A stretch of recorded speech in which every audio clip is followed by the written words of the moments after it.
right, joining me now, he was an NFL head team doctor for over 17 years, and now he's become one of my favorite Twitter followers, better known as ProFootballDoc. It is Dr. David Chao. Doc, it's great to have you on. How are you? I'm doing great. High compliment from someone who has a gazillion Twitter followers to say that I'm a favorite Twitter follower. So I appreciate that. And it was really good to see you in person at the Super Bowl. No, for sure. That was definitely one of my highlights there. Getting to see a lot of different people that we get to see online, getting to meet them in person is definitely something great. And that's what we're going to do right now when we go to the combine. Basically, everybody is there. And the reason, first of all, when it comes to Twitter and why I'm saying you're one of my favorite Twitter follows, I mean, people, even if they don't follow you, it's a guarantee that they've seen your tweets on their timeline, especially during the season, just because you are so on top of everything. An injury happens, the way you're able to quickly analyze it and know what it is, it's absolutely incredible. And if people aren't following you, they should, but it's a guarantee that your tweets have been there on their timeline. And thank you. And that's one of I guess the unique things of what I fell into doing. Right. So when I was an NFL team physician, I'd see a player on the field, on the sideline, in the locker room the next day after an MRI. And I'd have about half hour, 45 minutes before meeting with the GM.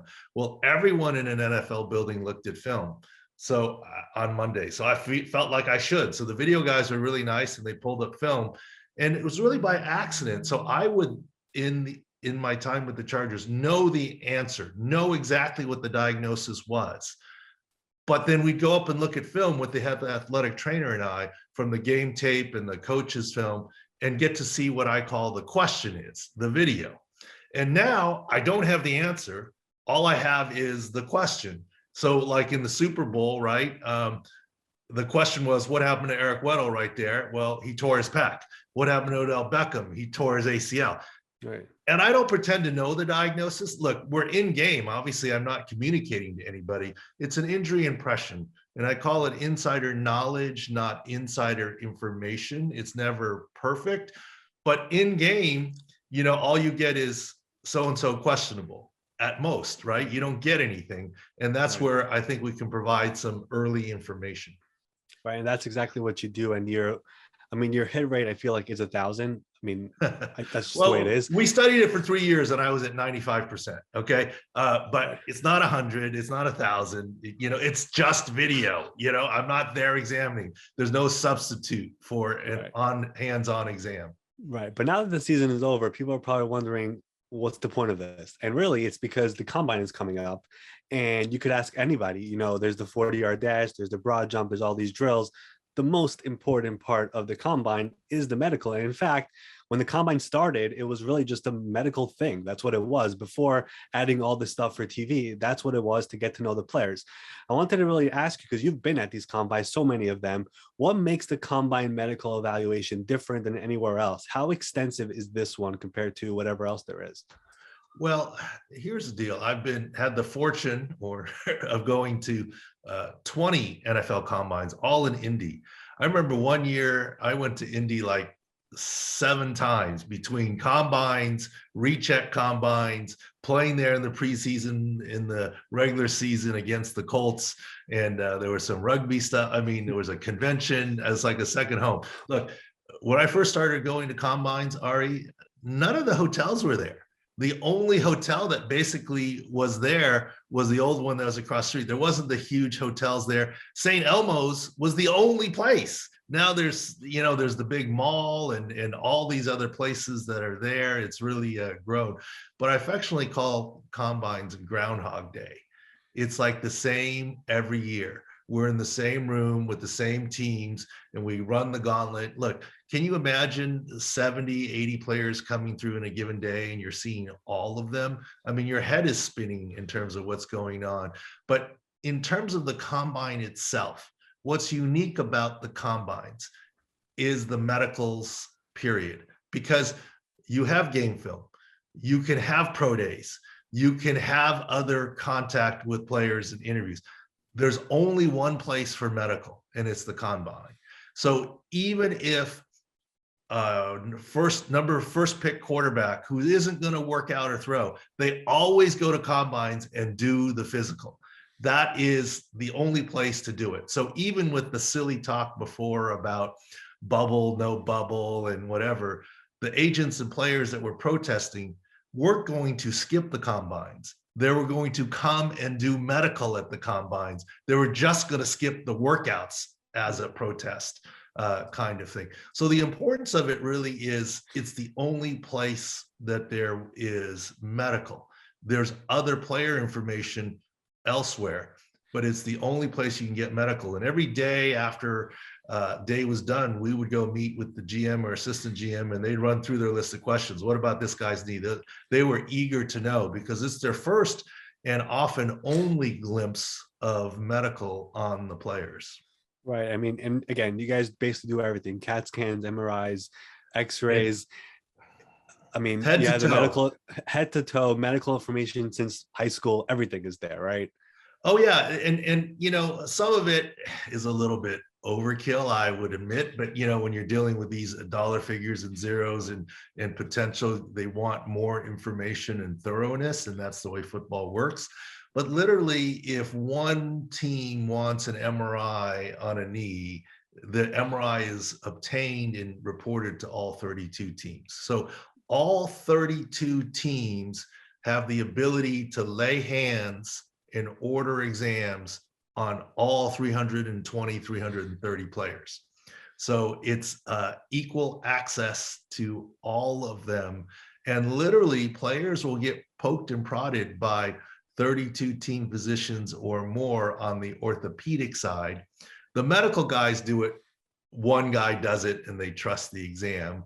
But the orthopedics is so subjective sometimes that everyone gets to touch and examine every player, which is where the meat market term comes from. Interesting. So when you say that, does every team have a chance to examine every player on their own, or is it like there's the rooms are like broken up into like 7 teams each? How does that work really? It's broken up into one medical room where only one medical doctor examines a player and then reports to the rest. But the orthopedics, so the concussion, diabetes, heart arrhythmia, asthma, whatever, are handled in that room. But orthopedically, there are 6 different rooms. So most with 5 teams, some with 6. So the Chargers room, you know, we sat on the end of a horseshoe, and next to us was the Bengals, then it was the Jets at the end, and then it was the Titans across the way, and directly across from us was the Jaguars. That's just the way it was historically divided. And in our room, we would have a fellow or an assistant physician comb through a particular player head to toe, and then bring them to the middle of the table and present that player, injury history, X-rays, MRIs. And then if there was a question mark, then I would then examine them hands-on. So admittedly, I didn't touch all 320, 330 players, but I had the opportunity to touch them all if I wanted to. And typically, at least they would all come through in front of you. Other rooms do it a little bit differently. It's different variations on that, but you do have to run the gauntlet of the 6 different rooms for each player. And it certainly is somewhat repetitive for them. Now, after all 300 plus players, you guys go through everything. It's a long process. It's exhausting. You do everything. What is the next part for the medical team? Is it building a report and putting together, I guess, a red flag, yellow flag, green flag? How does that all work? What's the process like after you're done with all the examinations? Well, as soon as a guy gets off the table in front of me here at the combine, I would assign a grade and to them. Sometimes that grade would change because sometimes we wouldn't necessarily have the MRI or the follow-up CT scan. And so there would be window washing that would come, where you would go through them again when their new data came in, et cetera.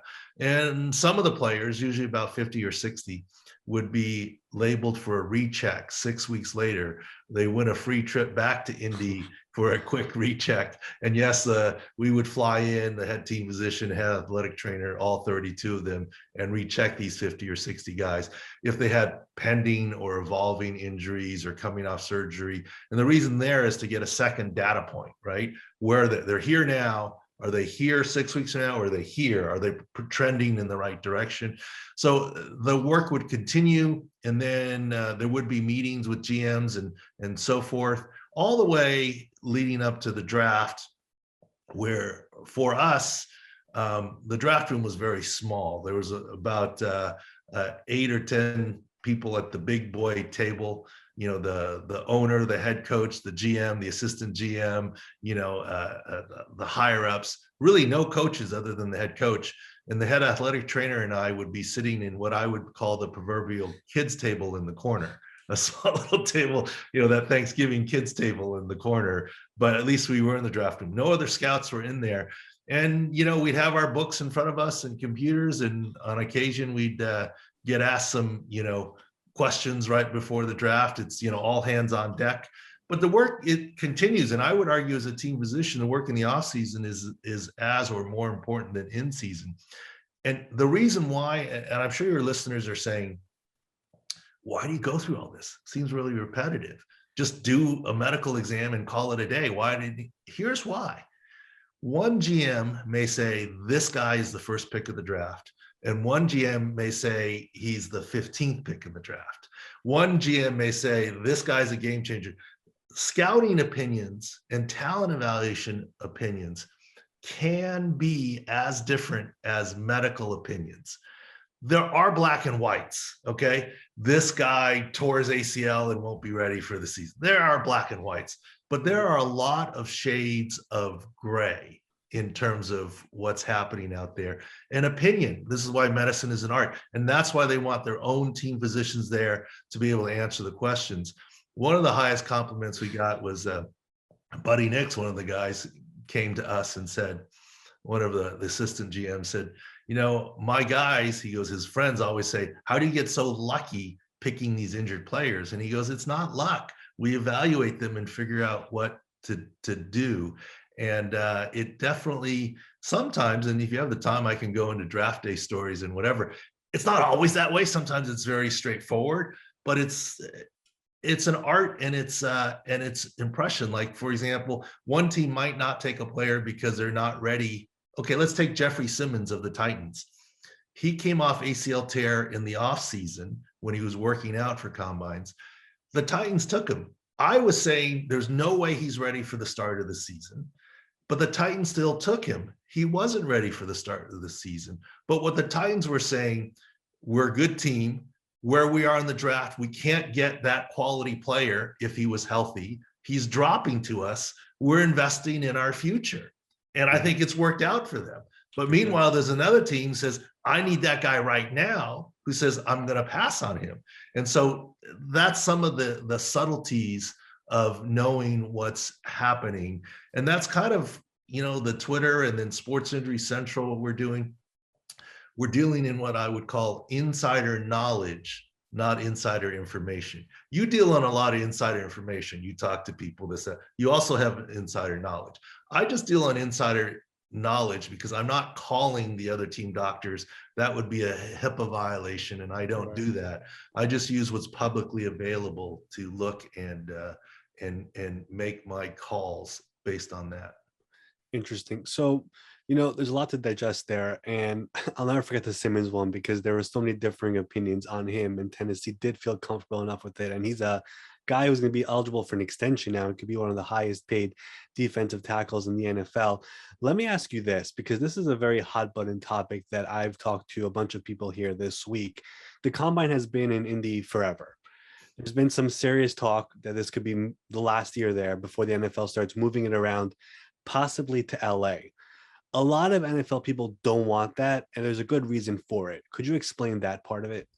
Well, historically, you know, the reason why it's called the Combines, it used to be regional, and then they centralized it, the exams. That's why it's called the Combine. It's the combined exams.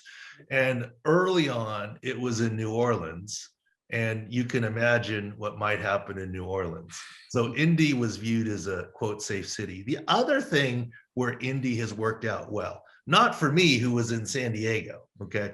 But if you look at a map of the NFL, it's very Northeast centric. Majority of teams are within a 1 hour flight of Indy, and a lot of teams drive. the Bengals would drive. Obviously, the Colts drive. They're right there, right? And a lot of teams drive instead of fly. And so it's very centrally located for them. The other thing that Indy had was a dome or indoor facility, so controlled temperatures. The other thing Indy had was a lot of local neighboring hospitals that were willing to cooperate to provide the MRIs and the facility and backup support. And that, along with convention center space next / attached to the stadium. Exactly. Right. So it's connected. It's indoor stadium, attached convention center, centrally located, a cooperating hospital near most teams. I think people would be unhappy with LA because now the Chargers and Rams would be thrilled, and the 49ers and the Cardinals would be thrilled, but the most of the teams are not there. So that's number one. There would need to find a cooperating hospital nearby, not trying to drive 45 minutes through traffic in LA or longer. So there are some hurdles to moving it and organizational hurdles, but TV drives the deal. And if the NFL wants it for TV and it's, the weather, the stadium in LA, SoFi, is covered, but technically outdoors, but covered, it's probably controlled enough. I mean, it's feasible to move, but there's a lot that goes into it to move it. No, there is. And that's just the biggest topic out there right now, because everything is just in such close proximity in Indy, and we've done it for so long and it's worked for so long. Why move it? I mean, you gave the answer. It's money, and it's the NFL's now making this the primetime event, a 40-yard dash, which they hype it up like crazy, and fans are buying into it. So that's the reason why they would move it and possibly move it around. But as we mentioned before, the medical is the most important part. And in Indy, you have everything in close proximity with those hospitals, with everything. And that's why everyone has some backlash towards it, people around the NFL at least. But yeah. Yeah, and look, Indy, some of the coldest days in my life have been in Indy at this time period. Look, it can get very cold, but they do have everything connected by the habit trails. It's not the straightest line from the hotel to the convention center to do so, but there is a way that you could stay indoors, and that's another benefit. And as you say, everything is kind of within walking distance there, which I don't think would be the case in LA, at least not today. I mean, they don't have the hotels around SoFi Stadium yet. It would be a lot more buses and other logistics. So I think ultimately Indy's had a great run and they've been a good host. Ultimately, it's going to move. It's just a matter of when. I think right now, logistically, LA is probably too early until you have the surrounding infrastructure of SoFi Stadium and everything else worked out. It's probably a little bit too early to move. And besides, everyone will miss the St. Elmo's shrimp cocktail or the traditional dinners. Exactly. I mean, that's the one thing everyone will tell you is St. Elmo's is the place to be, and it's pretty busy down there. Let's just put it that way. But yeah, it's going to be a very interesting combine. A lot of interesting prospects will be there starting on Tuesday and all the way until Monday of next week. It's going to be a very busy time. As I said, everyone is there: agents, execs, coaches, players, media. They're all there, and of course all the doctors and medical teams as well. Doc, I want to thank you for taking the time and bringing all that insight. As I said, everyone can follow you on Twitter. It is at ProFootballDoc, and like I said before, I guarantee you've seen his tweets on your timeline. Just make sure you press the follow button as well, so you get to see all the tweets and all the great information. You just do tremendous work, and it's great having you on. Thanks for having me on, Ari, and I appreciate your having come on my podcast. And as we discussed, and as I said to you jokingly at the Super Bowl, I asked if I could make the claim that I quote, look, you were on a rocket ship. That's why I wanted to interview you for my podcast before you took the PFF gig and so forth. And my claim to fame isn't being able to diagnose injuries or figure out injuries. I think my claim to fame is I'm going to claim discovering Ari Meirov, because you showed your face for the first time ever on the Pro Football Doc podcast. That was your first unveiling of my sports update. So that might be a flagstone accomplishment for me that I will always be proud of. It's true. My first official Zoom interview was with you. Everything else was on the phone or on radio or whatever it is. first person to discover me by face was you, and you will always have. You could put that behind you over there when you do all these shows. Oh yeah, that'll be on my tombstone. Ari got Ari's face out there. It's amazing, Doc. Thanks for coming on. Thank you.